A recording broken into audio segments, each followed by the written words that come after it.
A Catalunya hi ha 4 voltors: el voltor comú, l'Eufrain, el trencalòs i el voltor negre.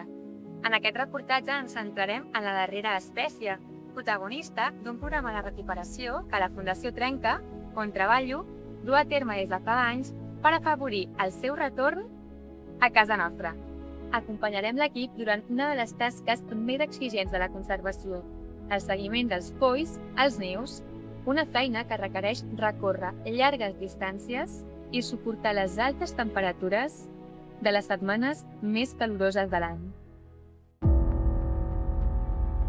Arriba l'estiu a la reserva de Boumort i un equip format per tècnics de la Fundació Trenca, agents rurals, veterinaris del grup Welcome de la Universitat Autònoma i un expert de sarga s'endinsen al bosc amb una missió: protegir un gran rapinyaire. Des de la Fundació Trenca som els encarregats d'executar el seguiment de la població de voltor negre. Desembre i gener és l'època de zel, i on és allí el que fem és fer el recompte de parelles. Seguidament el que fem és buscar tots els nius i controlar la reproducció.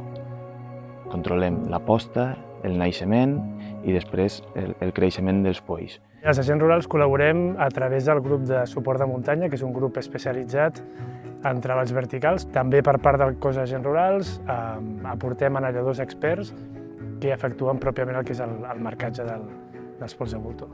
Els membres del GCM pugen a l'arbre i un cop estan a dalt, amb una bossa ja preparada pel marcatge, es captura el poll de voltor negre, que això es fa de manera el més ràpidament possible, amb una manta, per tapar la visió, i després, acte seguit, se li posa una caputxa, que llavors sí que ja aïlla l'animal de la visió, el deixa més tranquil, es col·loca el poll de voltor a la motxilla i es torna a baixar amb la corda fins a la resta de l'equip del GCM que està esperant a la base de l'arbre.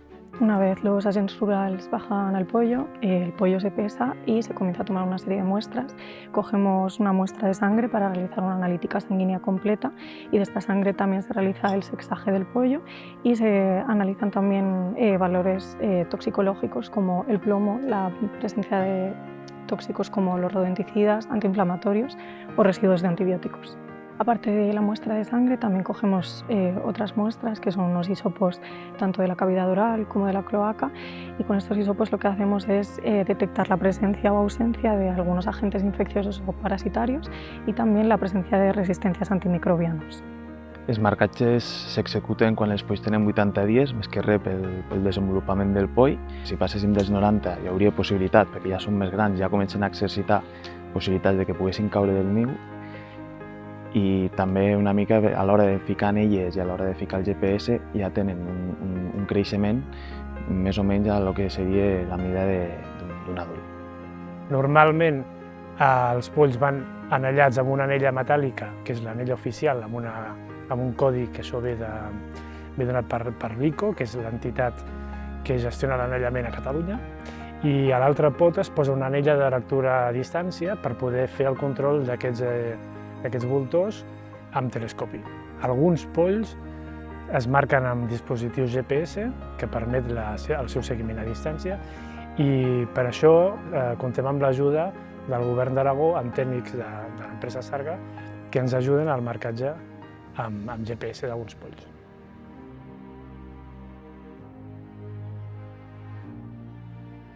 És una espècie molt longeva, pot arribar a viure 20-25 anys en llibertat, fins a uns 30 en cautivitat. Només ponen un ou per això, perquè tenen una vida molt llarga, i l'èxit reproductor és del 50%. Aquest any estem dintre d'un rècord aquí a la colònia, perquè hem arribat a tenir 13 polls de 17 parelles reproductores.